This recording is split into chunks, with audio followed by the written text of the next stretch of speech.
Bonjour. Après la simple distributivité, voici maintenant la double distributivité. Comme vous le voyez, il y a plusieurs termes qui se distribuent sur tous les termes de la deuxième parenthèse.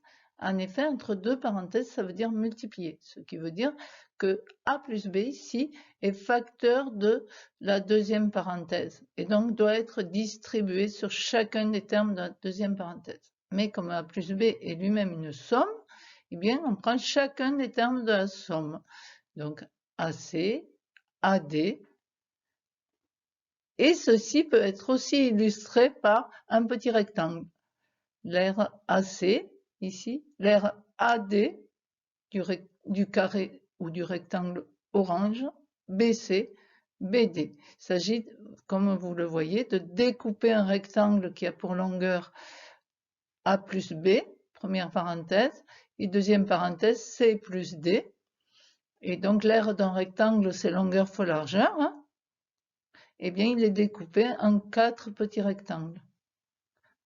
Voilà comment on peut retenir cette formule de double distributivité, soit en pensant aux 4 aires ici, sur le schéma, soit en pensant à la décomposition que nous avons vue, hein. Avec les flèches, on peut mettre des doubles flèches, ça s'appelle. Voilà, j'espère que vous l'avez comprise et que vous la retiendrez, soit avec le schéma, soit avec les flèches. Nous passons maintenant à la suite. Bien, alors, un petit exemple, comme vous le voyez, nous avons 4x moins 5 qui est dans une parenthèse, donc multiplié par une deuxième parenthèse. Il s'agit donc de faire de la double distributivité. Attention, c'est bien de la double distributivité parce que 4x moins 5 est dans une parenthèse et qu'entre les deux parenthèses, il n'y a pas de signe opératoire. Ne vous laissez pas avoir. S'il y avait un plus, c'est pas de la double distributivité. S'il n'y a pas de parenthèse, c'est pas non plus de la double distributivité. Alors ici, donc, il est en rouge. On va distribuer le 4x sur chacun des termes de la deuxième parenthèse. Donc 4x d'abord que multiplie 2, cela nous fait 8x. Et ensuite 4x que multiplie 3x plus 3x, mettez les signes, comme ça vous ne vous tromperez pas, toujours avec le brouillon. Alors comment on fait? Le plus que multiplie plus, ça fait plus. 4 fois 3, 12, pour rappel. X que multiplie x, ne l'oubliez pas, nous l'avons vu plusieurs fois, ça fait x au carré. Ne vous trompez pas. Alors qu'ici, nous n'avons qu'une fois x, donc ça fait 4 fois 2, 8x. Maintenant, nous avons fini avec le 4x, puisqu'il n'y a que deux termes dans la deuxième parenthèse. Nous allons distribuer pareil le moins 5 sur chacun des termes de la deuxième parenthèse.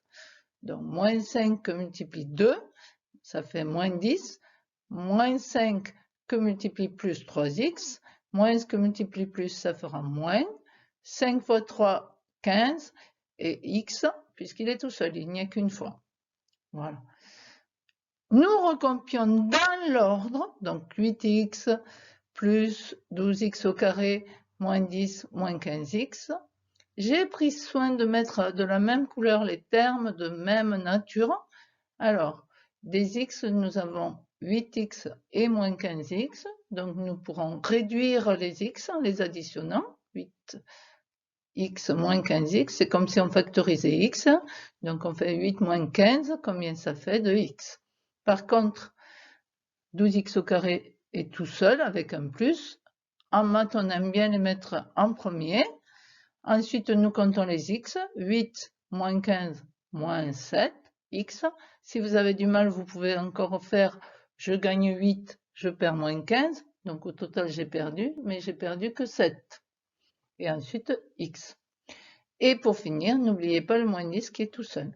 Voilà, j'espère que vous avez bien compris et que vous saurez appliquer tout ça. Bon courage.